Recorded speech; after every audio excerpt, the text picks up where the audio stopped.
Essa entrevista é para o Centro de Memória do Jornalismo Mineiro, uma realização da Casa do Jornalista de Minas, com apoio da Faculdade de Comunicação e Artes da PUC Minas.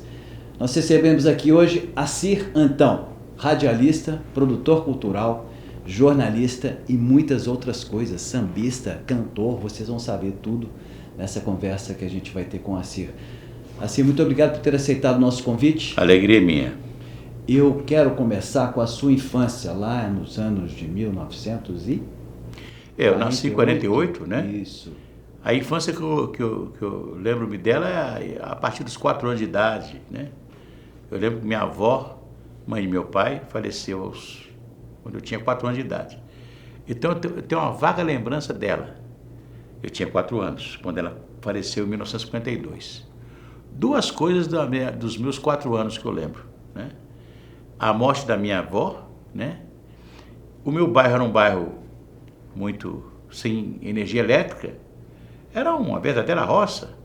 Ali fica entre o Cemitério da Paz hoje, o bairro Aparecida, Seu Bom Jesus, Santo André, fica no meio. Hoje o bairro ficou com o nome de Santo André, fez parte do bairro de Santo André, faz parte do bairro de Santo André, mas na época era Nova Esperança, um lugar muito pobre e tal.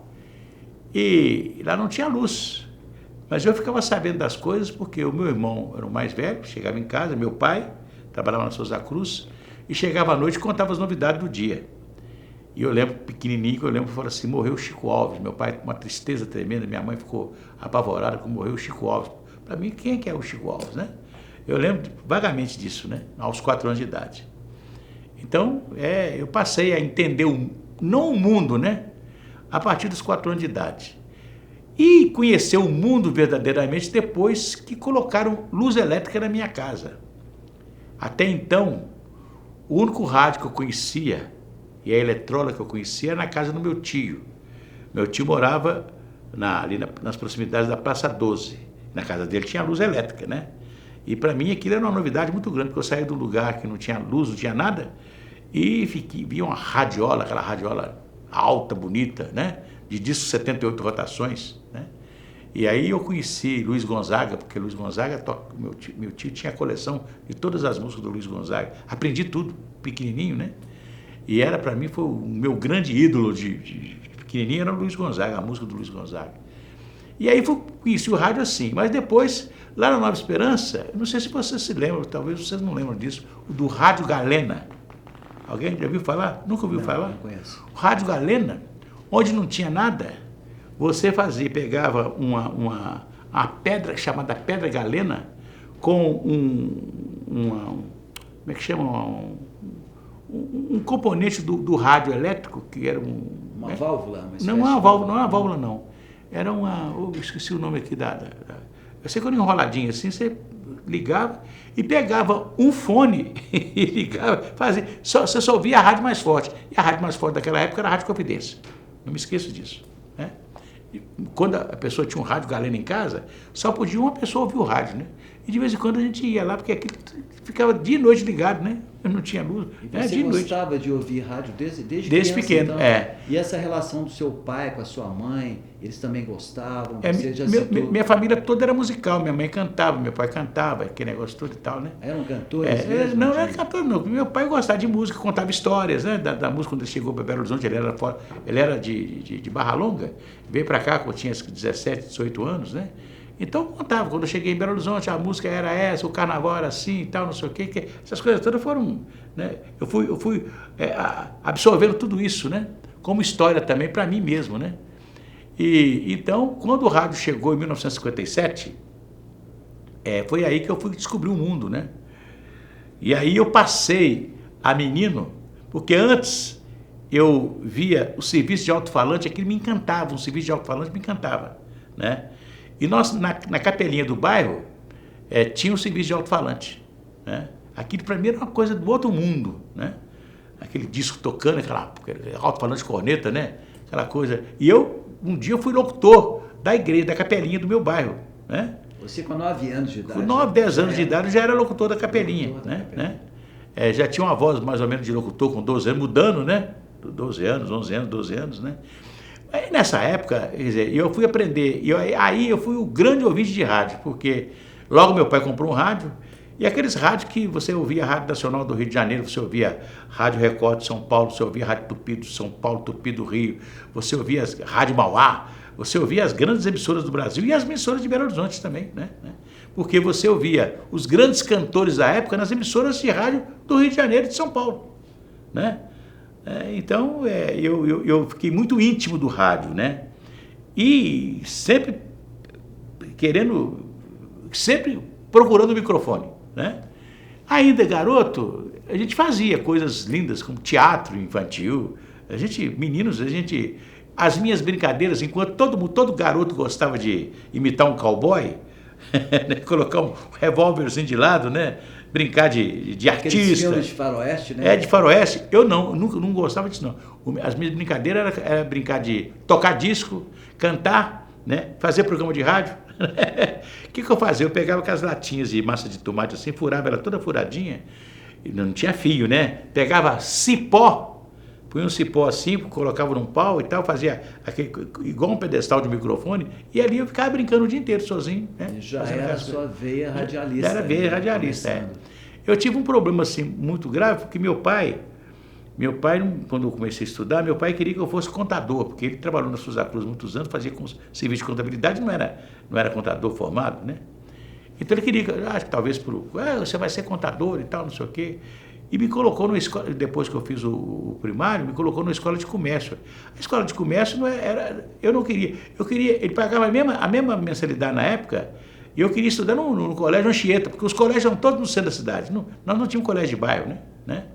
E quando você fazia o primário, você fazia a admissão ao ginásio e ia estudar, o colégio estava sempre mais no centro da cidade, né? Do que tudo, né? E eu ficava doido para estudar no colégio Anchieta, porque o colégio Anchieta tinha parada militar, você participava e tal. E o colégio brasileiro, a Escola Técnica de Comércio Brasileira, na Avenida Paraná, um colégio bonito e tal, bem instalado, mas era um colégio muito austero e não tinha essas coisas, né? Não tinha uniforme, não tinha nada, né? Então eu achava muito bonito aquele uniforme do colégio Anchieta, né?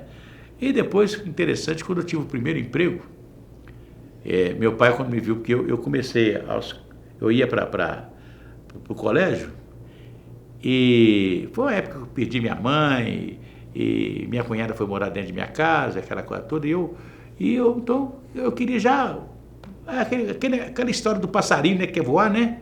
Então eu saía, eu toda a vida fui muito ao centro da cidade, porque meu pai era comerciante, então eu tinha aquela coisa de ir para o mercado central, hoje que é o mercado central hoje, era o mercado municipal, e ali não tinha um Ceasa, ali chegavam todas as mercadorias, e ali meu pai abastecia o comércio dele, então eu ia muito com meu pai, ali, né, quase todo dia, né, saía de madrugada e tal, para tomar conta das coisas, meu pai ia comprando, eu tomando conta das coisas e tal, e aí eu já estava muito familiarizado com a cidade, né, e logo depois que eu fui estudar no Colégio Brasileiro, eu passei a almoçar no restaurante do Estudante, que ficava debaixo do Cine Brasil. Era o mesmo restaurante popular que tinha lá na Feira Permanente de Amostras, indo para a Lagoinha, né? Ficava ali na entrada da Feira Permanente, na entrada perto do antigo Paissandu, tinha um restaurante ali que era um restaurante popular. Mas essa mesma comida ia para o restaurante do Estudante, que ficava debaixo do Cine Brasil, né? E foi inaugurado pelo Juscelino, quando ele foi governador de Minas e tal, etc. Então eu ia almoçar lá, no restaurante do Estudante, que ficava na Praça 7. E da Praça 7 era um pulo a Rádio Minas, que ficava na Rua Rio de Janeiro, no quarteirão, no edifício Capixaba, entre Praça 7 e Rua Tupinambás. Então eu fiquei amigo do Aguinaldo Reis. Era um animador sertanejo, tinha um programa de sertanejo, e ele foi um dia fazer um show lá na Nova Esperança e gostou muito do meu jeito de ser locutor, que o apresentei e tal, não sei o que e tal. Você já era o mestre de cerimônias? Já era o mestre de cerimônias. Então ele foi e falou assim, bem, gostei de você, vai lá para a rádio que eu vou te colocar no meu programa. E eu comecei a ir na rádio, né? Mas não era as coisas que meu pai queria, porque eu tive um irmão mais velho que foi cantor de rádio em Belo Horizonte. E naquela época, o cantor de rádio, você não cantava, você não ganhava nada praticamente, né? E a família tem um lado artístico. Tem um lado artístico. O meu irmão foi cantor de rádio, né? E essa briga com o seu pai, como é que você Pois é, resolveu? aí meu pai não queria que eu seguisse o mesmo caminho do meu irmão, porque depois meu irmão fez um concurso na Guarda Civil, passou, foi ser Guarda Civil e etc e tal, mas foi um cantor frustrado, que ele era um grande cantor, um cara que conhecia a música, era ótimo, né? Mas porque não tinha um mercado na cidade, era muito pouco, né? Muito ruim, né? E você, para você ser alguma coisa na vida naquela época, você tinha que deixar Belo Horizonte e ir para o Rio e São Paulo, né? Mais ou menos naquela época, Rio, que era a capital do país, né? Falando na carreira artística. Na carreira artística, né? Sim. Aí, então meu pai não queria a mesma coisa para mim, né? Ele queria que eu fosse contador, né? E aí eu comecei a frequentar o programa e meu irmão, entusiasmado porque eu estava falando no rádio, um dia mostrou meu pai. Quando eu cheguei, foi aquela coisa, né? Eu tomei uma surra, porque você, em vez de ficar na escola, almoça lá no restaurante do estudante, em vez de vir para casa, vai pro rádio, aquele negócio tudo e tal.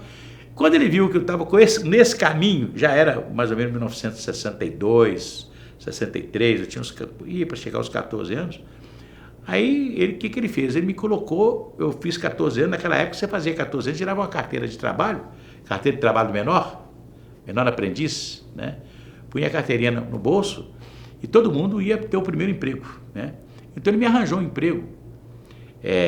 Você vai estudar à noite, acabar com esse negócio de rádio, estudar à noite e trabalhar durante o dia.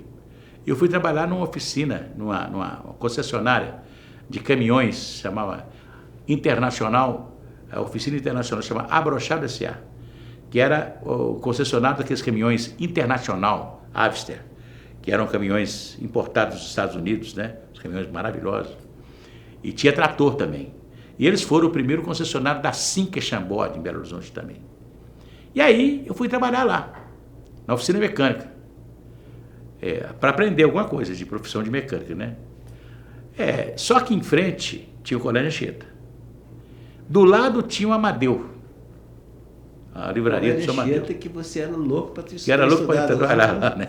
Para estudar lá. Tinha a livraria do Amadeu. Tinha o jornal Correio de Minas, que era na Avenida Olegário Maciel. Todos os veículos. E a Rádio Jornal de Minas, que era na Rua Guarani do lado. Porque a Abrochado ficava na Rua Tamoios, entre a Avenida Augusto de Lima e a Rua Guarani.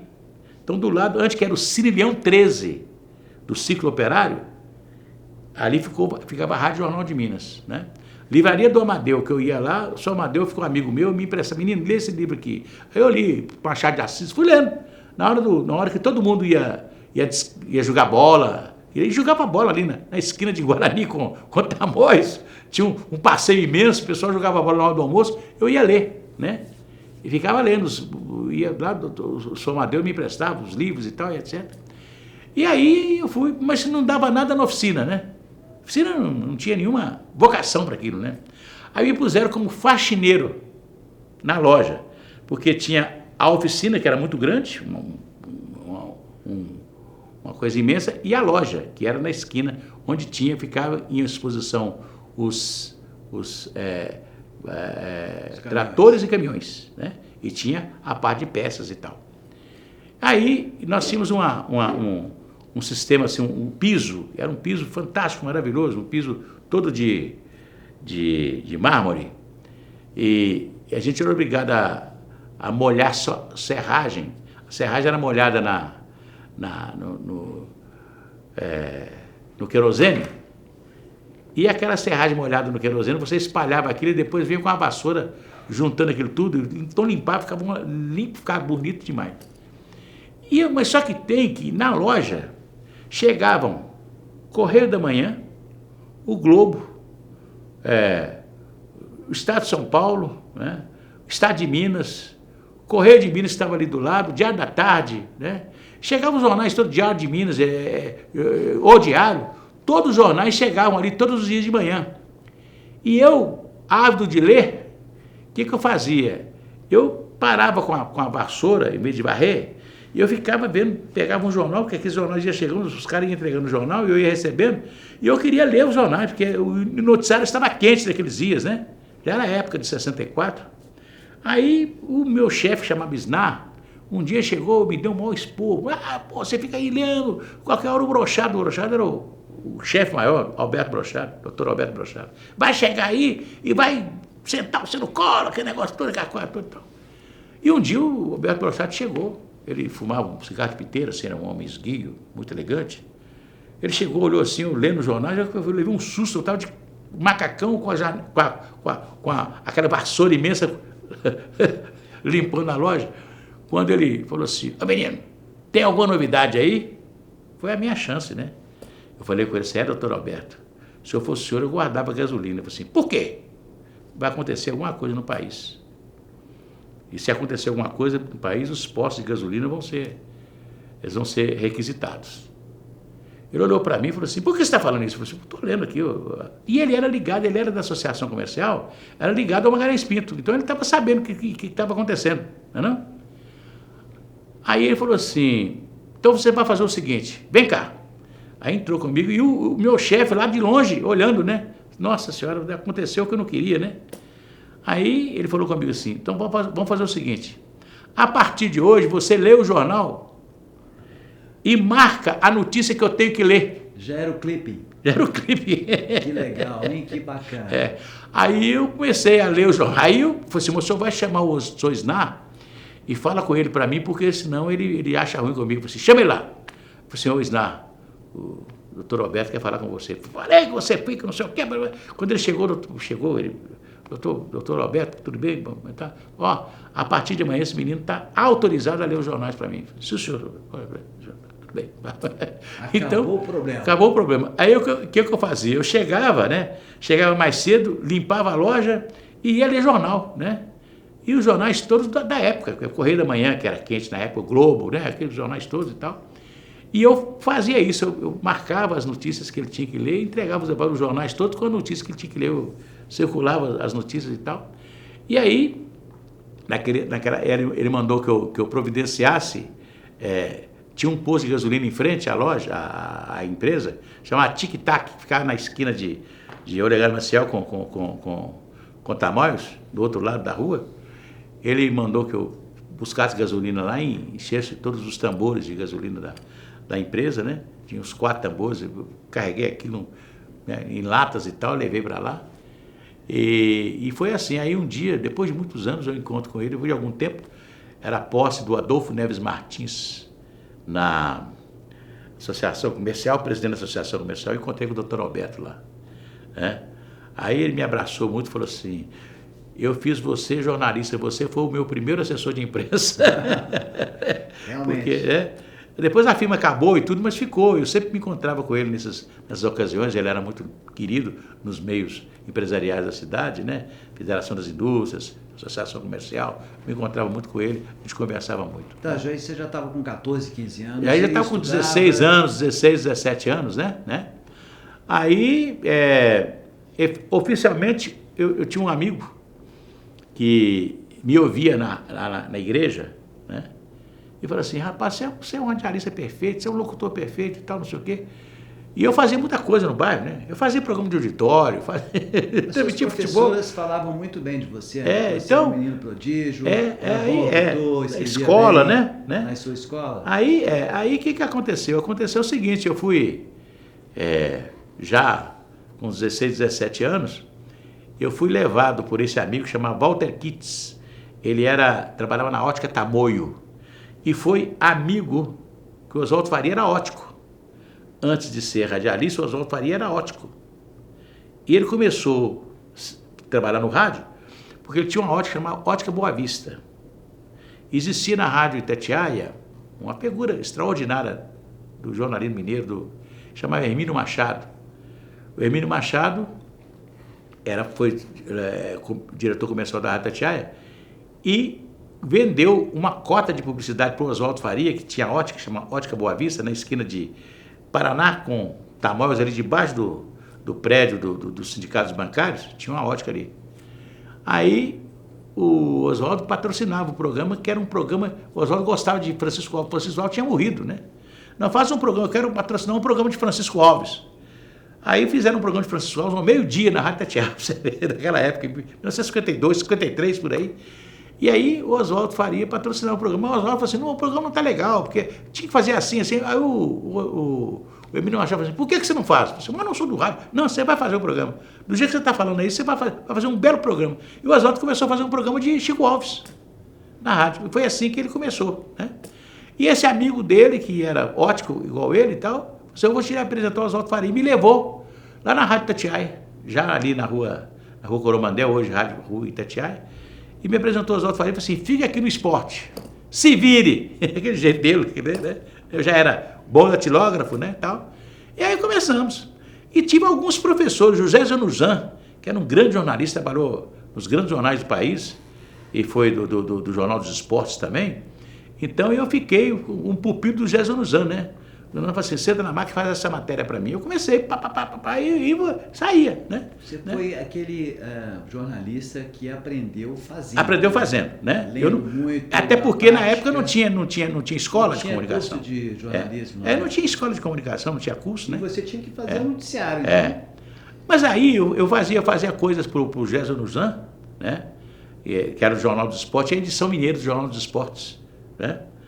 Aí já tinha inaugurado o Mineirão, aquele negócio todo, então o futebol de Minas estava para cima e tal. E também ajudei muito, ia muito aos domingos, ajudar o Oswaldo Nobre no jornal O Debate. O Oswaldo Nobre tinha um escritório no edifício Arcângelo Maleta, e a gente fazia parte do jornal durante a semana. E no domingo, a antiga oficina da Folha de Minas, que foi ali perto do mercado central, na rua Padre Belchor, que depois acabou ali a Folha, e a Folha virou, o que sobrou da Folha ficou para FEBEM, e essa oficina ficou ali, perto da rua Araxá, ali, perto no início ali da Avenida Antônio Carlos, e eu ia para lá, onde o Oswaldo Nobre, olha para você ver que coisa fantástica, o Oswaldo Nobre foi diretor do Diário Associado em Minas Gerais, foi diretor do Estado de Minas. O Oswaldo Nobre, ele era tudo. Ele fazia composição, ia para o linotipo, fazia composição e tal, aquele negócio todo, e vinha as fotos. Tinha um cara que ia no Mineirão, chegava lá um fotógrafo que ia no Mineirão, fazia a foto, vinha correndo, revelava a foto para a foto sair no jornal de 8 horas do domingo. Chama O Debate, o Jornal Esportivo dos Domingos. E a gente ficava ouvindo rádio, né? E saía tudo. Você fazia todas as matérias, então era muito comum. O jornaleiro naquela época, os meninos que vendiam jornais, todos chegavam 6h30, 7 horas da noite, na porta da oficina, lá onde que o debate era feito, né? E saía cada um com 100 jornais, 200 jornais, e os jornais eram vendidos, tinha uma banca, a banca do Baixinho, na rua Tupinambás, com Paraná, tinha uma banca ali chamada Banca do Baixinho, que era uma banca famosa. Ele pegava 500, 600 jornais, O Debate, na noite de domingo. E os jornaleiros daquela época ia vender jornal, o cara saía da sessão das 8, quando acabava a sessão das 8, o cara saía às 8 horas do cinema, do Cine Brasil, já estava o cara vendendo com foto do jogo da tarde, o Mineirão, né? Que bacana esse jornal esportivo, foi fantástico, O Debate, foi fantástico, né? O Oswaldo, a mulher dele levava umas panelas de comida, né? Uma panela de arroz, uma panela de feijão, uma panela de carne, assim, uma salada, levava aquelas 4, 5 panelas, e nós dividimos ali no domingo, porque a gente trabalhava o domingo inteiro. Aquilo para mim foi uma aula, né, irmão? Uma aula, né? Tinha a máquina, o linotipo, tinha tudo, né? Ali na oficina. E o Oswaldo Nobre, ele fazia tudo isso, ele colocava, sempre de terno e gravata, mas ele tirava o paletó, colocava como é que fala, um avental, né? Se amarrava ali e trabalhava como se fosse da oficina também, oficina. Ele fazia tudo, né? É a escola da vida e uma escola da vida, né? E ele vendia os anúncios, né? Vendia os anúncios na semana, né? E colocava os anúncios, o jornal saiu com os anúncios e todo. O debate foi uma escola. É incrível a história desse jornal, O Debate. O Debate, o Jornal Esportivo dos Domingos.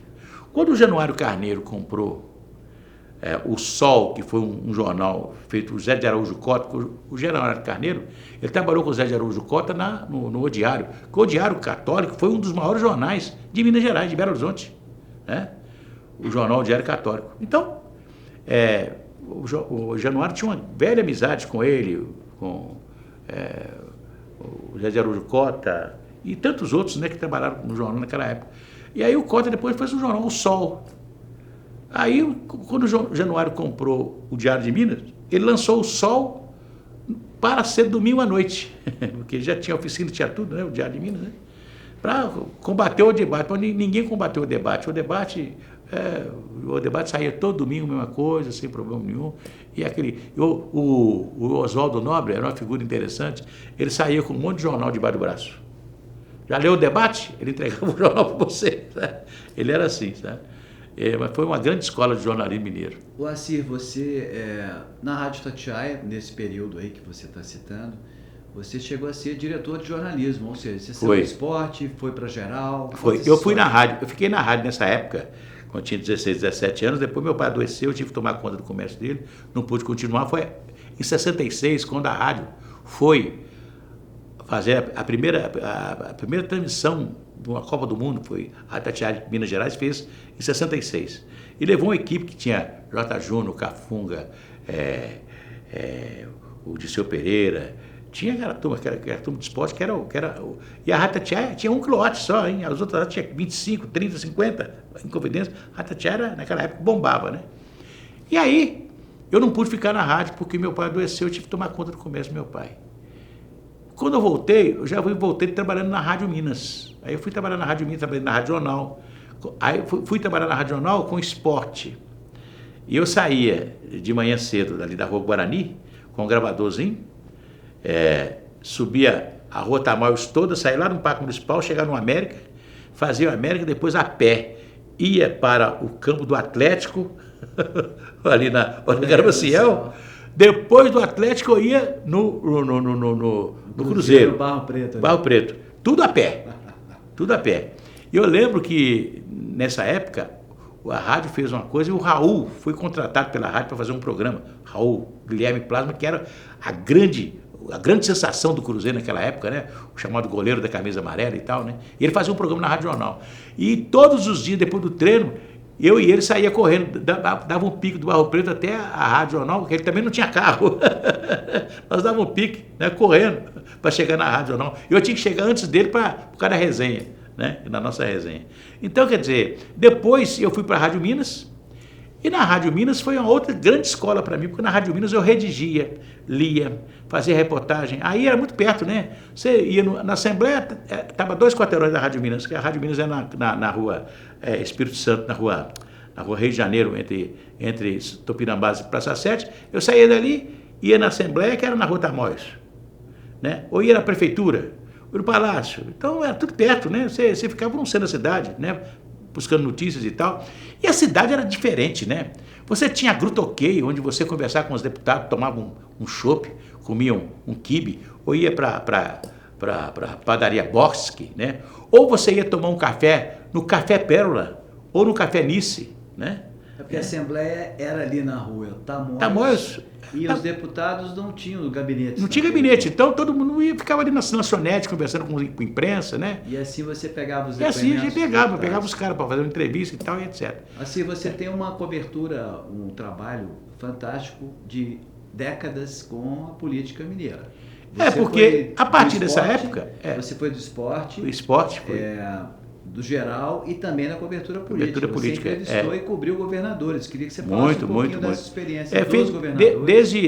Desde o nosso Israel Pinheiro, né? Israel Pinheiro, o governador Israel Pinheiro foi de 66, né? 66, 67 até 70, 71, né? E eu tive a sua convivência muito grande com ele, né? Ele era muito interessante, um homem muito, muito puro, né? O estilo dele era um mineiro bem... Mineiro de boa cepa, né? Aí ele falava coisas assim... Se ele tivesse que te mandar para um nome feio, ele te mandava. Ele era ótimo, né? Não me esqueço, uma vez nós estávamos no Palácio da Liberdade, numa solenidade lá e tal, aquele calor tremendo, né? Não tinha o ar refrigerado de hoje, né? Aquele calor tremendo, e o garçom estava servindo água, aqueles copos de cristal bonito, tal, o garçom servindo água. Quando chegou perto do governador, a água mineral que estava servindo não é a água mineral de Minas. Era água de Lindóia, aquela garrafa de Lindóia. Quando o governador viu, o governador deu um soco de baixo para cima da bandeja do garçom. Pá, filho da puta! Aqui em Minas tem água, não precisa de água de São Paulo. Ele era assim. Sério? Ele era. Você tinha que trazer água de Minas. Na casa do governo de Minas se serve água de Minas. Ele era assim, né? Isso aqui eu assisti a TV Vila Rica já naquela época, né? Ele foi, no final do governo dele, ele foi recebeu aqui os empresários japoneses, né? E foi fazer uma viagem ao Japão, né? E então foi transferir o governo para o vice-governador dele, que era, gente, o vice-governador, estou lembrando o nome dele aqui agora, Pio Canedo. Pio Canedo. Foi transmitir o governo para o Pio Canedo, que ele ia, primeira vez que o governador de Minas ia sair, ele ia sair para fazer uma viagem fora do Brasil. Aí, quando o cara da televisão chegou com aquela câmera imensa, né, que era naquela época, né, chegou para ele falou assim: ô meu filho, tira essa lata velha para lá. Ele era assim, né? Ele era muito espontâneo, né? Então eu convivi um pouco com ele, né? Depois outros governadores, Tancredo Neves, você fez uma cobertura com o Tancredo? Fiz, o Tancredo Como é que foi isso? O Tancredo, eu acompanhei o Tancredo desde quando deputado federal, né? Depois, com a extinção dos partidos, né?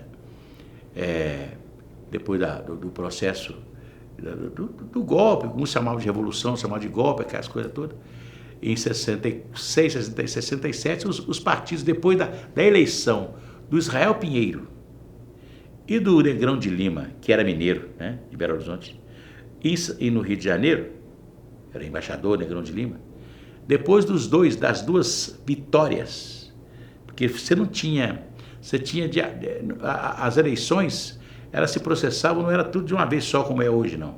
Você tinha uma época que tantos estados elegiam governadores, deputados, senadores e tal, outros não reelegiam, era assim. Aí, Minas e Rio de Janeiro elegeram governadores do PSD, e foi o Israel Pinheiro aqui e o Negrão de Lima lá. Então, por isso, para não fortalecer o PSD, que era um partido do Juscelino naquela época, aquela coisa toda, o que aconteceu? Aconteceu que eles extinguiram os partidos, né? Fizeram um ato institucional, extinguiram os partidos e criando um partido da situação, que era a ARENA, Aliança Renovadora Nacional, e um partido da oposição. Tinha que ter oposição, né? E o Tancredo, esse pessoal, veio para a oposição, né? Que era o MDB. Que era o MDB, Movimento Democrático Brasileiro. Antes de falar Modebras, né? O início falava o Modebras, depois o MDB e tal, e etc. E eu acompanhei muito o MDB, a sede dele era onde hoje funciona ainda, na Avenida Paraná 510, a União dos Varejistas. E tinha uma salinha que era a sala do MDB, e o MDB usava o auditório da União dos Varejistas para fazer as suas reuniões, convenções e tal, etc. E eu convivia lá com o Jorge Ferraz, que foi o presidente do partido durante algum tempo, o Renato Azeredo, que era o secretário-geral, e o Tancredo, que estava sempre lá. Então, você chegar na sexta-feira, os deputados federais, Camilo Nogueira da Gama, que era um senador pelo MDB, né, Tancredo Neves, todos eles frequentavam o MDB. E a gente convivia com eles ali e tal, né? Fazia entrevista, aquela coisa toda, né? Então, a minha convivência com o Tancredo veio dessa época, né? Depois ele foi senador, né?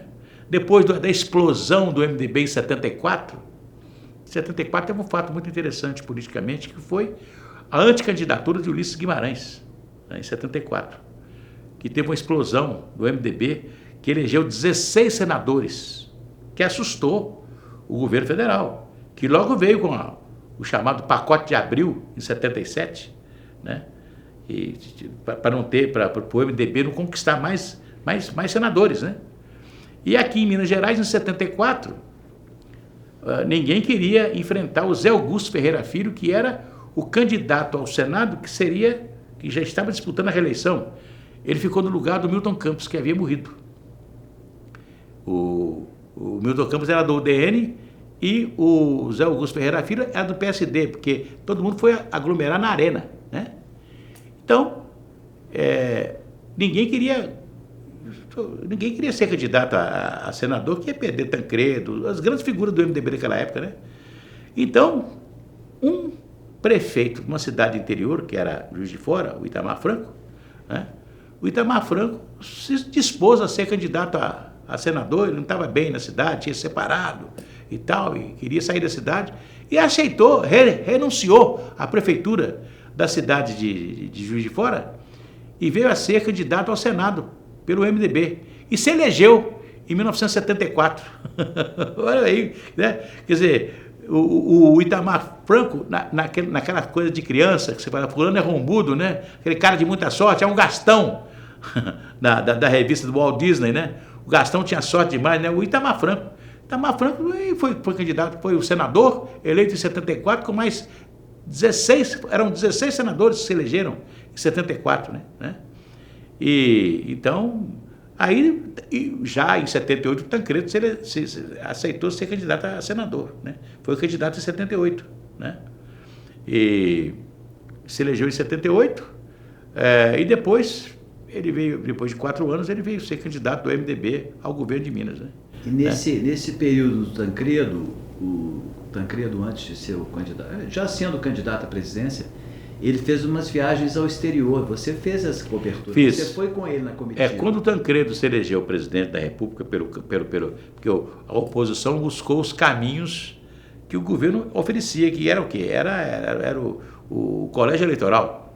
E aí o MDB, naquela época já PMDB, né, com mais os outros partidos, né, eles conseguiram aglutinar todo mundo ali e passaram por cima foi um rolo compressor, né? E o presidente era o João Figueiredo, que dizia que era muito democrático, que tinha que ser democrático e tal, etc. O Tancredo foi o candidato das oposições, lançado pelo governador Franco Montoro, né? Nós tivemos vários governadores, né?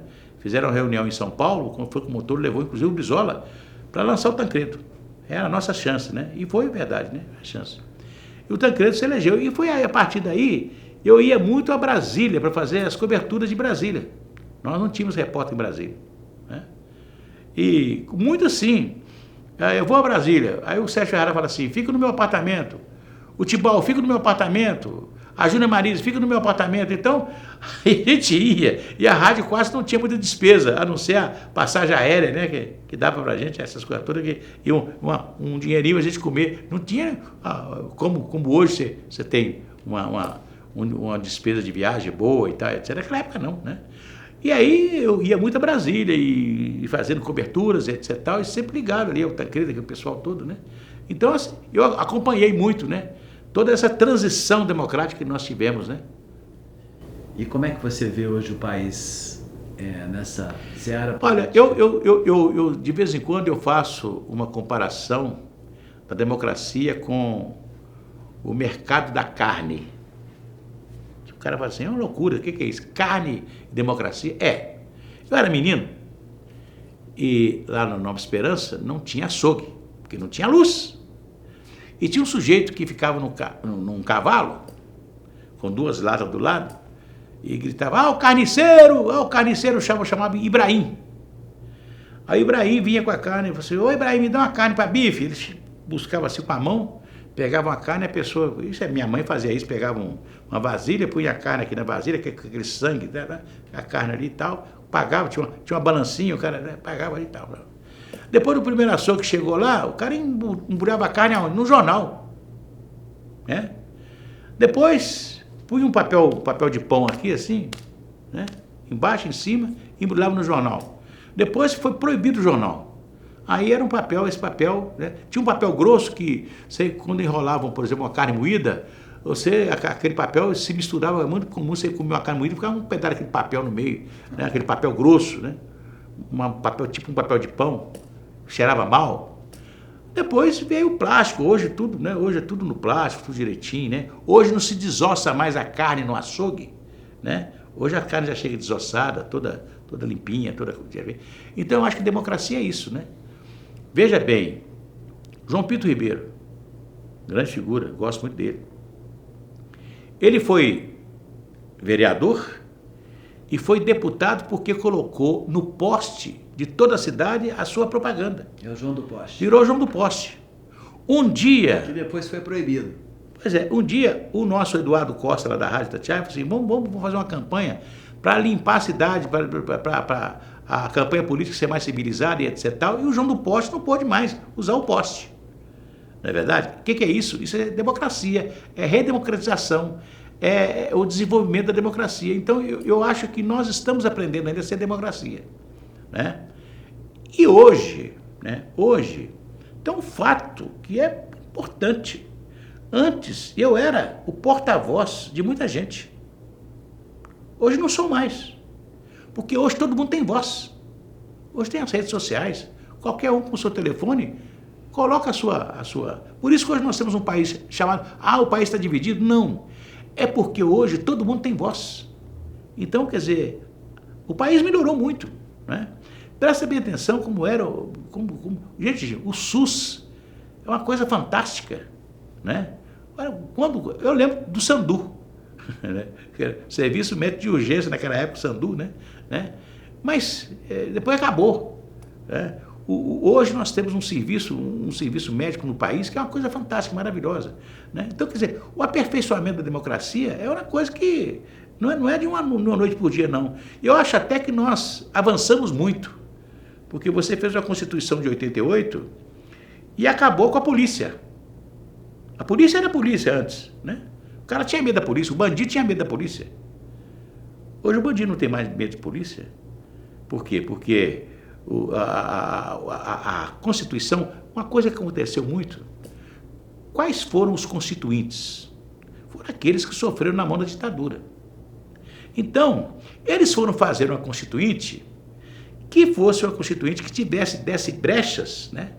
Não brechas, mas desse democraticamente a oportunidade de todo mundo se defender. Porque no governo militar, as pessoas não tinham essa possibilidade de se defender.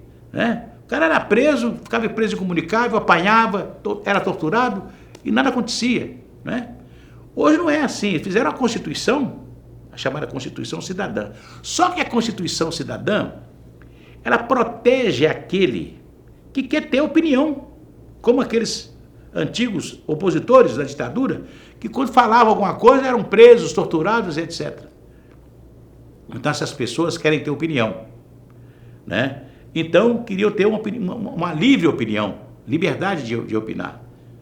Mas todos os instrumentos que protegem, né, os políticos, aqueles que querem ter opinião, protegeu quem? O bandido que está assaltando, que está matando. Né? Então, a lei é uma só. Então, por isso que agora nós estamos aí tentando aperfeiçoar. Olha aí como é que vem aperfeiçoar depois. Porque até então, o banditismo não tinha usado os instrumentos que foram colocados na Constituição para proteger as pessoas de bem que simplesmente queriam ter uma opinião. Né? Então, hoje nós estamos aí com projetos diferentes no governo e etc. No Congresso Nacional, justamente para poder diferenciar o cara que é bandido, né? O cara que é assaltante, marginal, né? Daquele cara que simplesmente quer liberdade para poder falar. Moacir, esses 30 anos que você teve na cobertura política intensa, né? Cobrindo governadores, deputados, você está contando isso em um livro. Queria que você falasse um pouquinho do seu livro, o que mais que ele vai trazer além disso. Ele traz alguns causos também que você pode abrir. Os causos, praticamente eu quase não trago os causos, porque não estou trazendo os causos, porque senão o livro vai ficar muito grande, né? Então, mas algumas coisinhas eu conto, né? Por exemplo, eu vou aqui contar um casinho, né? Quando o Tancredo se elegeu governador de Minas, isso é fato. A bancada do Arrudas, chamada bancada do Arrudas, que era o antigo MDB da Câmara Municipal de João Pinto Ribeiro, Ziza, Tomás Edson, Geraldo Pereira Sobrinho, quem mais? Aquele pessoal daquela, Júnior, Sérgio Ferrara, né? Muitos outros que eu não estou lembrando aqui. Eles reivindicaram que o Tancredo indicasse um deles para prefeito de Belo Horizonte. Porque eles eram a base da oposição em Minas Gerais, aqui em Belo Horizonte, né? E chamaram o João Pinto Ribeiro, tinha uma casa muito bonita na Cidade Nova, e chamaram o Tancredo lá para uma manhã para reunir com todo esse pessoal. Elmo Braz Soares, estava todo mundo lá. E todo mundo falou. E naquela época, sabe como é que é? O Tancredo chegou com o Hélio Garcia, que era o vice-governador eleito, né? Por que o Hélio Garcia? Porque o Hélio Garcia, o Tancredo se maravilhou com o Hélio Garcia quando ele e Magalhães Pinto fizeram o PP. Lembra do PP? Os dois fizeram o PP. Depois teve a incorporação de partidos, né? Porque o bruxo daquela época, que era o ministro, o Goverito Couto e Silva, criou o voto vinculado, né? Aí o Tancredo saiu, se incorporou, o PP se incorporou ao PMDB daquela época, né? Então ele ficou maravilhado com o Hélio Garcia. O Hélio Garcia foi o candidato dele a vice-governador, ele gostava do Hélio. E aí vai o Tancredo e o Hélio na reunião na casa do João Pinto Ribeiro, uma manhã, para discutir a prefeitura de Belo Horizonte. E todos os candidatos, possíveis candidatos, aqueles que foram vereadores, eram deputados federais, estaduais, está todo mundo lá. E o uísque correu solto, salgadinho e tal, e cada um falava e tal. Então, Tancredo saiu bebendo. E Tancredo foi bebendo e tal, aquele jeitão dele, uma mordia, bebendo e tal. E o Hélio Garcia, que bebia tudo, nesse dia só bebeu o Guaraná. Aí, depois daquela reunião maçante, todo mundo falou, o Tancredo pegava o copo e falava assim: eu quero dizer a vocês, o prefeito está aqui entre nós. E o governador, fala quem é o prefeito. Não, o prefeito está aqui entre nós. Era o Hélio Garcia. Ele indicou o Hélio Garcia, né? O prefeito está aqui entre nós. Pode ficar tranquilo que o prefeito está aqui entre nós. Ninguém imaginar que seria o Hélio Garcia, né? O Hélio Garcia venceu e fez... O Hélio Garcia foi... Era governador. Era o desejo dele, né? Que o Hélio Garcia fosse o prefeito de Belo Horizonte. E depois foi governador. Depois foi governador, porque ele teve que desincompatibilizar-se para ser candidato a presidente da República, né? Em 84. Ô Assir, agora vamos dar um pulo aqui de algumas décadas para falar do seu programa hoje. Você ficou tão famoso, conhecido e querido na Rádio Itatiaia, em Minas Gerais, que ganhou um programa com seu nome. É um programa diário, de segunda a sexta ou de segunda a sábado, com o seu nome, Assir Antão, programa líder de audiência. Queria que você falasse um pouquinho dessa ideia, desse programa, o seu desafio de fazer esse programa diário, como é que é? Pois é o seguinte, eu tive um tempozinho, um ano e pouco na Rádio Jornal de Minas. Eu entrei na Rádio Itatiaia em 70 como locutor e redator de notícias, locutor de noticiário de hora em hora. Quando a rádio ficou, em 72, a rádio ficou em situação difícil, o Januário tinha comprado já de Minas, TV Vila Rica, quis fazer a Força Nova de Comunicação, deu tudo errado. A rádio ficou em situação muito difícil e perdeu muitos profissionais, perdeu o programa, perdeu tudo e tal. E eu fiquei praticamente sozinho no jornalismo da rádio, e soerguemos o jornalismo da rádio e lancei, em 74, o Jornal da Itatiaia, né? E depois que eu lancei o Jornal da Itatiaia e tal, eu ganhava pouco, né? E tive uma proposta melhor na Rádio Jornal de Minas, para trabalhar na Rádio Jornal de Minas. E eu falava assim: Manel, tá difícil, porque eu chego aqui 6 horas da manhã, saio meia-noite, faço um programa de samba à noite, porque quando em 72, que a situação ficou difícil, eu falei assim: faz um programa, assim, só se for de samba. Eu quero fazer um programa de samba. E na época já tinha surgido o Martim da Vila, aquele negócio todo, então faz um programa de samba. Então eu comecei a fazer um programa de samba e me revelei fazendo um programa de samba. Bem, aí eu comecei a fazer programa de samba e tal. E saí da rádio em 76 para vir para a Rádio Jornal, porque eu tive um salário melhor naquela época, né? Eu ganhava 1.500 cruzeiros e fui ser chefe de jornalismo, lancei jornal, lancei tudo e tal, e comecei a contratar as pessoas para ganhar mais do que eu. Eu achava injusto, né? E aí, se você não me coisa, eu vou sair. Eu achava que não saía nunca, né? Aí um dia deixei uma carta para o Emanuel Carneiro, debaixo da porta da sala dele, e fui embora. E no outro dia eu estava trabalhando na Rádio Jornal. Bem, quando eu voltei em 1978, eu saí da Rádio Jornal em 76, final da Itatiaia 76, passei o 77 todo na Rádio Jornal e voltei em 78. Quando eu voltei em 78, o Manel falou assim comigo assim: mandei fazer uma pesquisa aí, a rádio está muito masculinizada. Eu falei assim: temos que arranjar uma mulher para falar na rádio, porque a rádio é muito esporte, muita notícia e tal. Aí, tá, então vamos fazer. Aí tinha a Zória Onara, era uma astróloga da Rádio Globo do Rio de Janeiro, que estava com disposição de vir para Belo Horizonte, e nós a trouxemos. E aí eu voltei para a Rádio Itatiaia para ser o coordenador da programação da Rádio Itatiaia.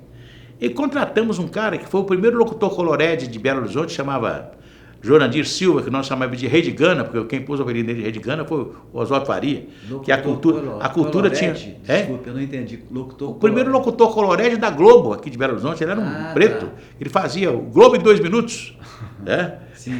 E ele trabalhou na Globo e tal, então ele tinha sido aqui, depois ele gravava a publicidade da Mesbla, e como todo cara que é do Rio de Janeiro, oportunidade de voltar para o Rio, ele voltou para o Rio como funcionário da Mesbla. Só que depois a Mesbla acabou e ele ficou em situação difícil, ele voltou aqui e pediu emprego na Rádio Itatiaia. E eu falei com o Manel, não foi a favor, não. Não vou trazer o Jurandir, não, esses caras são muito complicados. O Manel tinha esse negócio, né? Os caras são complicados demais, os caras que só trazem preocupação pra gente e tal, não sei o que. Não, vamos tentar e tal. Aí contratamos ele para fazer o programa com a Zora Onara. Aí quando a Zora veio no dia para gravar o programa, o Jurandir desapareceu, não apareceu. Aí eu fui fazer o programa com a Zora Onara. Eu gravei o programa com ela, não podia, ela veio do Rio para fazer o programa. Gravei o programa, a fórmula. Eu, na mesma hora, criei a fórmula do programa e fizemos. E aí, o que acontecia? Eu ia às 8 horas da manhã para o estúdio, embora o programa tenha sido gravado, eu fazia minha parte ao vivo, fazia um comentário, dava uma informação, não sei o quê, e eu com a Zora, quer dizer, e quando a Zora vinha aqui, o que eu fazia com a Zora? Eu levava a Zora para o Mercado Central, para a Feira de Arte, que era naquela época na Praça da Liberdade, levava para a casa de ouvintes e não sei o quê, então ela ficou uma pessoa como se estivesse em Minas. E o programa naquela época, irmão, deu 280 mil ouvintes por minuto. Nossa, era uma coisa assim. O Carlos Rubens, que foi o nosso diretor de mercado depois de algum tempo, falava que era um Kaiser, né? Porque não se explicava, né? Uma audiência daquela. E depois a Zora, como nós dávamos uma audiência espetacular aquela coisa toda, a Rádio Itatiaia teve uma época que eu fui acompanhar o Papa e pedi para sair do programa. Porque a Zora me dá muito trabalho, que eu saía com ela, buscar no aeroporto, levar para almoçar, para jantar, buscar no hotel, aquele negócio todo. Eu era o cicerone dela aqui em Belo Horizonte. Aí eu queria sair um pouco disso e tal, e conversei com o Manel, puseram outro no meu lugar, que foi o Eduardo Lima. Aí o programa caiu. O programa caiu de audiência. O Manel falou assim, pode voltar, o programa caiu muito de audiência, você vai voltar. Aí, e a Zora queria também que eu voltasse. Depois, a Rádio Globo, que tinha aqui em Belo Horizonte, falou lá com a direção da Rádio Globo no Rio. Poxa vida, a maior audiência da Rádio Itatiaia é uma pessoa da Rádio Globo do Rio de Janeiro, que é a Zora e tal, então a Rádio Globo proibiu ela de trabalhar na Rádio Itatiaia. Aí o Manuel Carneiro foi aí quando ele mandou, o programa era Zora Onara, pôs o programa Cirantão. E aí eu fiquei no programa e graças a Deus não mudou muito. Tinha sempre algumas coisas, pessoas para trabalhar, sempre punha colocaram outra horoscopeira e tal, e etc, outra astróloga, mas aí continua com o meu programa, está aí até hoje. Está aí até hoje você... Desde 1978. 78, é muito tempo, né? São 78. décadas. E tem uma característica legal no seu programa, né, que você deve gostar muito, porque manteve, que é da data de aniversário, falar dos aniversariantes. E aconteceu um fato muito interessante, que um dia o Emanuel Carneiro me chama para me propor acabar com a chamada coluna de aniversário. Emanuel, você é o dono da rádio, você quer acabar com a coluna de aniversário? Aí na hora que ele estava conversando, o telefone chamou, ele atendeu, a secretária falou assim, fulano de tal quer falar com o senhor. Ô, fulano, era um anunciante da rádio, não sei quem que era. Acho que era o Ricardo Guimarães, BMG. Pô, Ricardo, tá um negócio de Atlético. Tá, ok, peraí, deixa eu anotar aqui. É amanhã? Tá legal. O Ricardo Guimarães está pedindo para mandar um alô no aniversário de não sei quem, na sua coluna amanhã. Aí passou um pouquinho, o papo continuou, atendeu o telefone, era outra pessoa pedindo para o aniversário. Aniversário. Eu falei assim, não, eu ia cortar o aniversário, não vou cortar, não, pode continuar com o aniversário. Você foi salvo pelo Ricardo Guimarães. Esses caras assim, né? Quer dizer, umas coisas interessantes, não é verdade? Porque o cara acha que, por exemplo, a Zora Onara fazia isso, e um outro cara que fazia muito bem, chama Cícero Augusto, que era um astrólogo que passou pela rádio também, ele falava, a pessoa desse dia, hoje um dia qualquer, dia 1º de fevereiro e tal, não sei o quê, a pessoa que nasceu nesse dia é assim, assim, assim, dava a característica da pessoa. Mas não mandou tirar, porque disse que era só para uma pessoa, não é para uma pessoa, são várias pessoas que nasceram no dia 1º, não é não? Claro. Mandou tirar. Mas é interessante que o Cícero Augusto falava coisas assim fantásticas. Das pessoas que eu conhecia, ele fala assim, as pessoas dessa data tem muito problema, quebra muitos ossos, quebra a perna, quebra a clavícula, quebra não sei o quê. Eu não esqueço disso. Das pessoas dessa data tem problema com fogo, é muito cuidado, não pode mexer com fogo, por isso e aquilo. Ele fala umas coisas tão certas, né? Então, e às vezes o cara pede para tirar, mas é uma coisa que interessa a todo mundo. Você gostaria de saber do seu dia de aniversário, se a característica do seu dia confere com o seu dia, confere com você, com o seu jeito de ser, não é? Né? Além do dia do aniversário, também tem uma parte que você fala daquele dia, né? Você citou... Hoje, depois eu incorporei. Que aconteceram naquele dia, né? Eu incorporei algumas coisas, às vezes conto uma historinha, né? Porque muitas pessoas às vezes não sabem, eu conto uma historinha, né? Numa data como de hoje, nós ganhamos um imperador menino aos 14 anos de idade, Dom Pedro foi sagrado imperador do Brasil. Eu sempre conto, eu pego essas datas. Eu vi um programa seu que você falava da queda do Muro de Berlim no dia. Eu falei, poxa, bacana. Então você faz... São aquelas datas marcantes, além dos aniversariantes. Então eu gosto de lembrar, né? Gosto de falar. O seu público gosta disso. Hoje, por exemplo, em 1800, não sei quanto, foi inaugurado o Viaduto do Chá. É o viaduto mais famoso de São Paulo, né? Não? O seu público gosta disso, né? Gosta disso. Você, como comunicador popular, deve ser o mais famoso, um dos mais ouvidos e famosos do Brasil. Olha, eu não posso reclamar, não. Para onde eu vou, né? Eu sempre tenho que tirar retrato, tenho que dar um abraço, né? As pessoas me conhecem na rua, né? Não, isso é assim, isso é a vida, né? E eu gosto muito de... Eu me envolvo muito com as pessoas, com os ouvintes, né? E normalmente as pessoas perguntam, por que você não é candidato? Eu falo, não. Eu sou assim porque eu não sou candidato a nada. Você não quer entrar na política? Não. Cobrir política você fez sempre cobrir política, eu sempre gosto, né?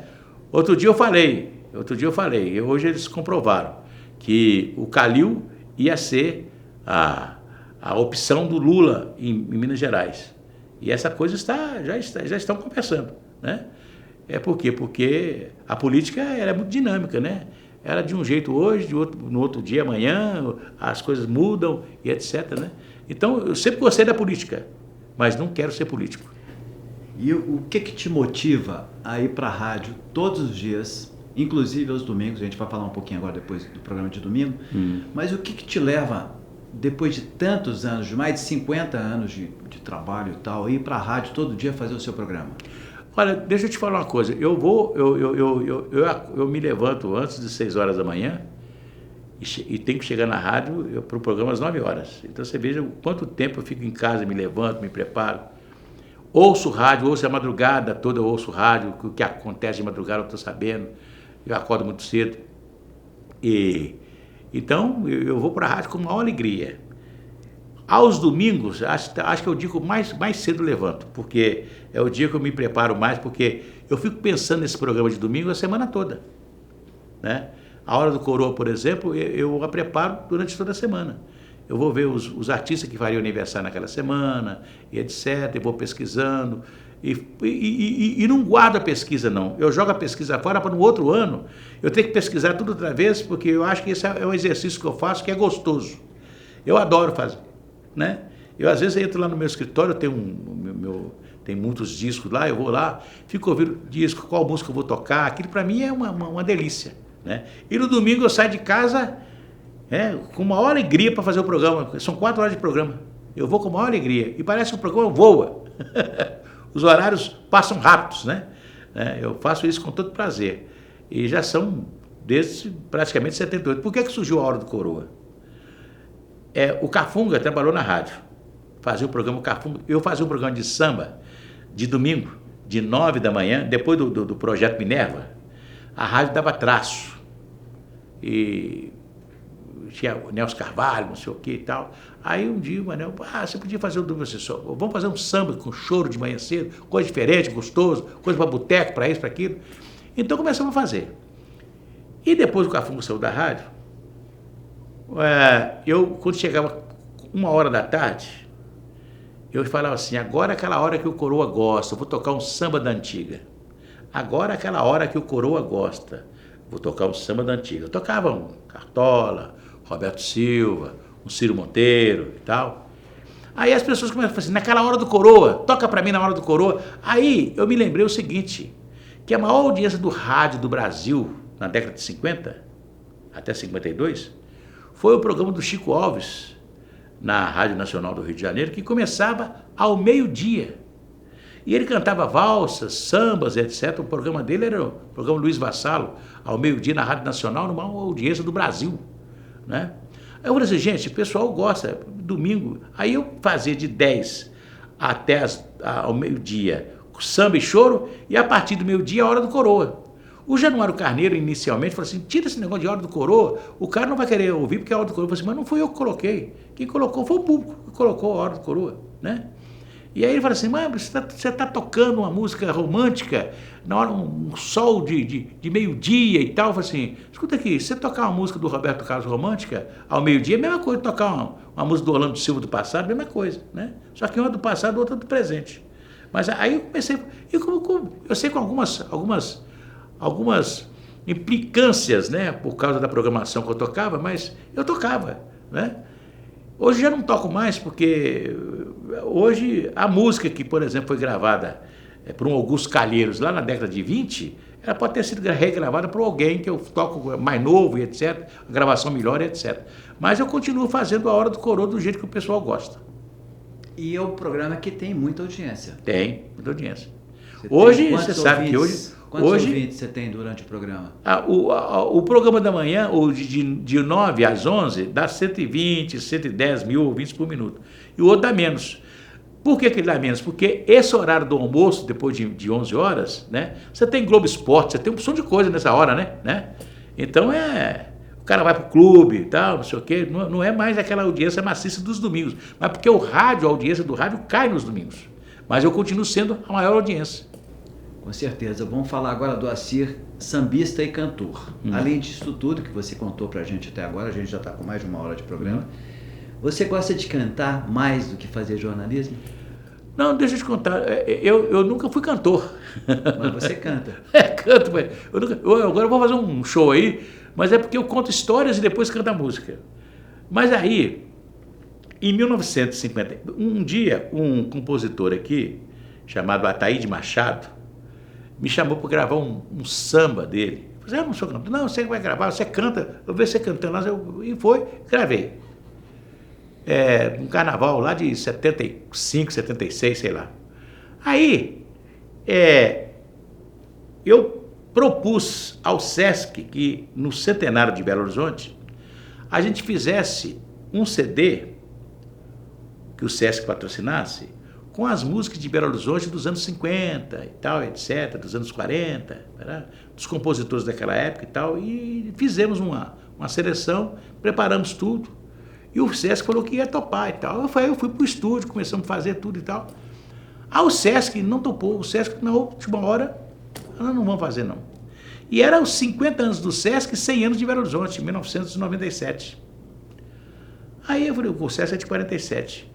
Aí eu falei assim, puxa vida, o meu parceiro, que era o compositor também, que era o Gervásio Rosa, falou assim, não, vamos tocar pra frente. Aí nós mudamos alguma coisa. Eu falei assim, Gervásio, agora tem que arranjar o pessoal pra cantar. Eu falei assim, não, um dia ele me chamou, falou assim, dá uma chegada aqui na gravadora, nós estamos com um negócio aqui e tal. Aí chegou lá e falou assim, grava essa música aqui. Aí eu gravei. Eu estava até gripado. Eu falei, não estou gripado. Não, grava, experimenta, só para a gente ver como é que vai ficar. Aí grava a segunda, grava a terceira. Aí gravei um CD, né? Mas não sou, o compromisso não era esse, de arranjar, não, vai ser com você. Aí saiu, eu fazia um programa de TV, fazia um programa na TV Minas, ficou o Estado da Música, né? E aí, a partir daí eu comecei a ser chamado para fazer show, para fazer isso, fazer aquilo. Virou cantor por Virou acaso. cantor por acaso, né? E eu escutei uma música. E eu não sei nenhuma música de cor. Tem uma que você sabe, eu vou te pedir agora para cantar. Antes do Galo ter um hino, que é o hino oficial hoje, tinha um canto dele que você apresentou em algum lugar e eu ouvi, achei bem legal. Você lembra? Hoje nós temos os hinos aí, né? Dos clubes e tal, mas antes, o Rômulo Paes foi um cara muito importante para a música mineira. Ele fez 2 hinos fantásticos. Ele fez 3. Um não era hino, um era uma música de carnaval. Para os 3 clubes de BH. Para os 3 clubes. Um era a música de carnaval que foi gravada pela Dircinha Batista. Meu galinho carijó é doido com forró bodó, fica o ano inteiro de palanque no puleiro, mas quando ele desce faz barulho no terreiro, bate na raposa, no coelhinho, no leão, o meu galinho não é sopa não, corococó. Era a música que se tocava quando se queria homenagear o Atlético. Era o pré-hino do Galo. Era o pré-hino, né? Aí ele fez um hino para o Cruzeiro. Cruzeiro cheio de glória, palestra de tradição, em cada estrela uma história revive no presente. Raposão era um time de veteranos do Cruzeiro, né? Que jogaram, não sei por que o Cruzeiro não tem mais o Raposão. Sempre os ex-atletas eram todos jogadores do Raposão e jogavam pelo interior do Brasil inteiro aí o Raposão, né? Então, depois, e tinha o América que ele fez, né? Meu coelhinho, vai, que eu acho que é muito melhor do que esses hinos que tem por aí. Meu coelhinho vai de mansinho. Eu sei que o América fez uma coisa que eu acho que é um urubu que caiu em cima do América, porque o América mudou a cor da camisa. E eu lembro que meu coelhinho vai, meu coelhinho vai de mansinho. Eu sei que lá no final dizia: meu América, ao viver de meu pendão, salve o hino do América, da velha guarda, o Deca campeão. É um hino bonito, né? Bonito. E que foi esquecido, né? É uma coisa que cola na gente, né? Como o hino do Cruzeiro. O Cruzeiro, o Aldair Pinto pediu ao compositor Jadir Ambrosio que fizesse um hino para o Cruzeiro. O hino é muito bem gravado, bonito, né? Veja bem, existe um grande clube na cidade que mora dentro do meu coração. Eu vivo cheio de saudade, pois na realidade é um grande campeão nos gramados de Minas Gerais. Lá no final do Cruzeiro, Cruzeiro querido, tão combatido jamais. O outro hino falava Cruzeiro, cheio de glória, palestra. Já começava falando do time, né? O outro fala do Cruzeiro lá no final. Eu acho que esse hino do Cruzeiro, do Rômulo Paz, devia ser regravado novamente pelo clube, né?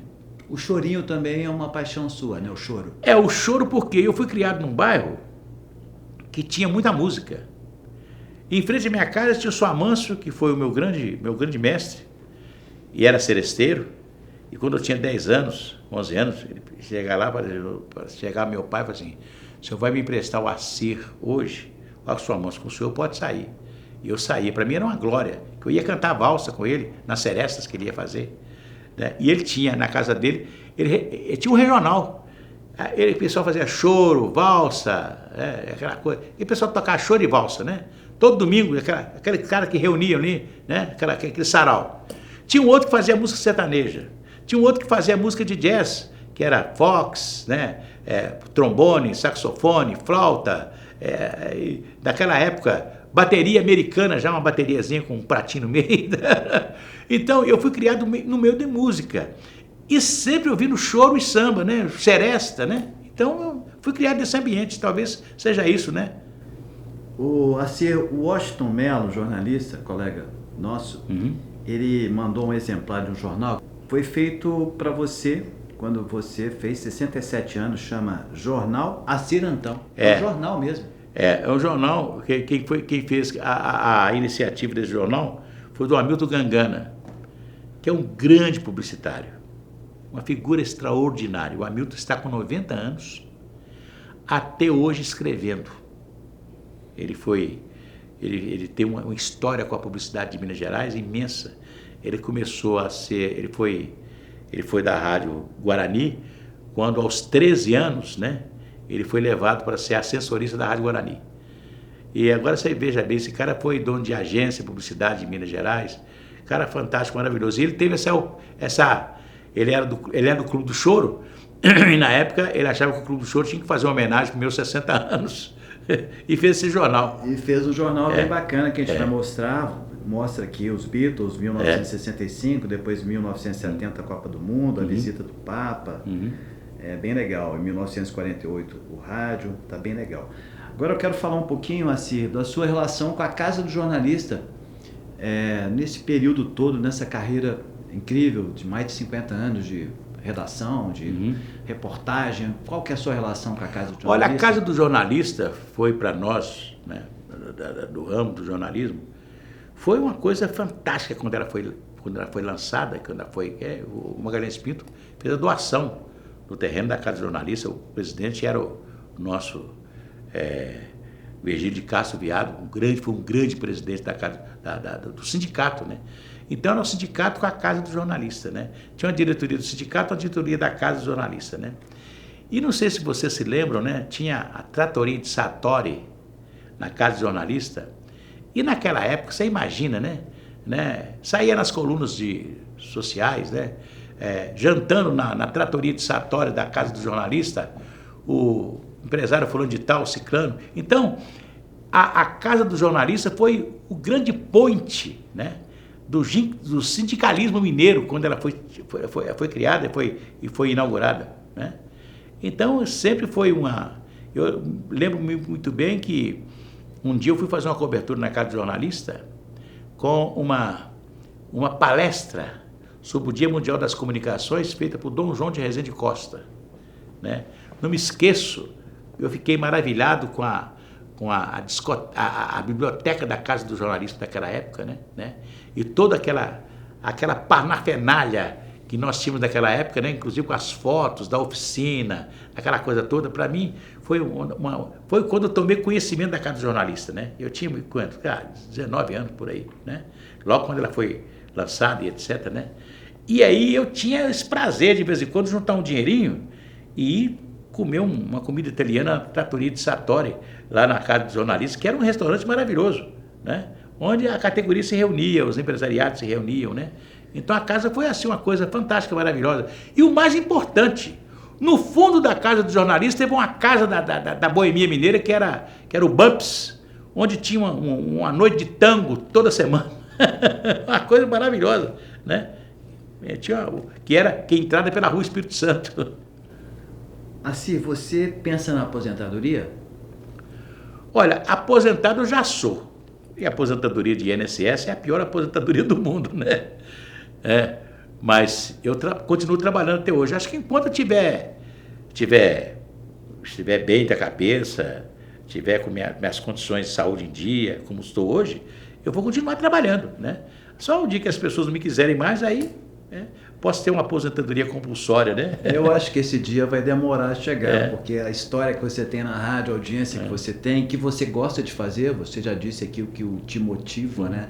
Esse gosto por fazer e prepara muito o programa de domingo, né? Que é um programa eu sou um pouco frustrado porque eu gostaria muito de viver do rádio, né? De ver no rádio, mas viver do rádio.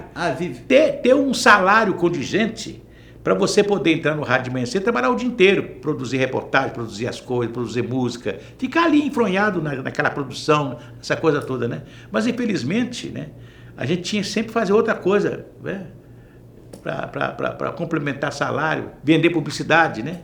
Eu tive que entrar nesse programa tem muita publicidade. Pois é, eu tive que vender publicidade, né, para sobreviver, né? Não?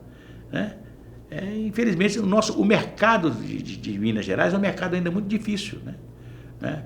Eu lembro que outro dia eu ia fazer um programa na Rede TV, o cara me ofereceu um salário, mas o salário não vai ser aquele salário que você merece, não, mas eu posso te dar aqui 35 mil reais por mês. Eu falei, pô, que bom, que ótimo. Onde eu vou encontrar isso em Belo Horizonte, né? Não?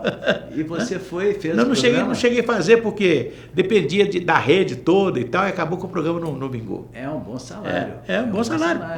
Não? E ainda e você tem a merchandising ali que você ia ganhar sobre ele. Então por isso que os caras ganham muito dinheiro no Rio e São Paulo, né? Ganham muito dinheiro, né? Diferente daqui. Eu quero perguntar para você agora, qual é o legado que você deixa para a profissão, para os jornalistas, para as pessoas que estão vindo, para a Rádio Itatiaia? Qual é o legado? Eu acho que o legado é o legado de amor à profissão, né?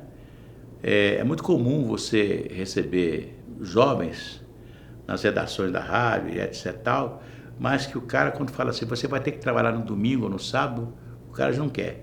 Então eu acho que aí você não tem amor. Quem tem amor à profissão, quem gosta de ser jornalista, quem gosta de ser radialista, trabalha dia e noite com a maior alegria. Eu acho que o que eu vou deixar é esse amor à profissão, né? Fazer aquilo que gosta e com muito amor. O que mais você gostaria de acrescentar à nossa conversa que a gente não passeou e você gostaria de acrescentar? Não, acho que nós conversamos muita coisa, né? Contei muitos fatos interessantes, né? Não falei muito dos causos políticos, porque não era essa a função da entrevista aqui, mas Eu acho que tudo na vida é tão bom quando você pode olhar para trás e falar assim, eu tive num bom combate, né? E graças a Deus me saí bem, né? Um cara simples, humilde, né? Mas que venceu um pouco de talento também, mas com um pouco de muita boa vontade de acertar, né? Eu acho que você pode ser tudo na vida, mas se você não tiver vontade e vocação, não adianta, né? Então, eu sempre falo isso, né? Que eu tive na minha infância garotos que cada um fazia uma coisa. Eu tinha um menino que faleceu agora há pouco tempo, meu amigo de infância, querido. Ele era o meu técnico. E eu era um artista. Eu fazia teatro, fazia tudo, ele fazia o palco, ele fazia a cortina, ele fazia tudo. Ele era o técnico, porque ele sabia fazer, ele tinha habilidade para pegar um martelo, cortar uma coisa no serrote, e de pôr uma madeira aqui, fazer uma coisa ali e tal. Ele era o técnico, ele era o cara que fazia tudo isso, né? E que sabia que... E eu era o artista da época, eu fazia o teatro, aqueles negócios todos, aquela coisa toda. Então eu acho que... E esse cara, eu via ele desde menino, que ele era o técnico, então ele foi um técnico, sempre um bom técnico. Foi mecânico, foi lanterneiro, foi radiotécnico, consertava televisão. Ele tinha a vocação desde criança. E eu tinha uma vocação desde criança também. Então eu acho que hoje, talvez as crianças hoje já não tenham essa possibilidade, porque está todo mundo já no telefone celular, no computador. Então você não tem possibilidade de criação, né? Eu acho que a criação é tudo na vida. Criatividade. Atividade, né? Acira, então, parabéns pela sua Obrigado. trajetória. Foi uma honra aqui para a gente entrevistar. Esse programa ele faz parte do Centro de Memória do Jornalismo Mineiro. É uma realização da Casa do Jornalista com o apoio da Faculdade de Comunicação e Artes da PUC Minas. Não, porque você é bom na rádio, você quer acabar tocando, conversar. Eu não quer estar conversando, o telefone chamou, e atendeu a secretária da fulano e estava falando assim. Ô, fulano, era um anunciante da rádio, não sei quem que era.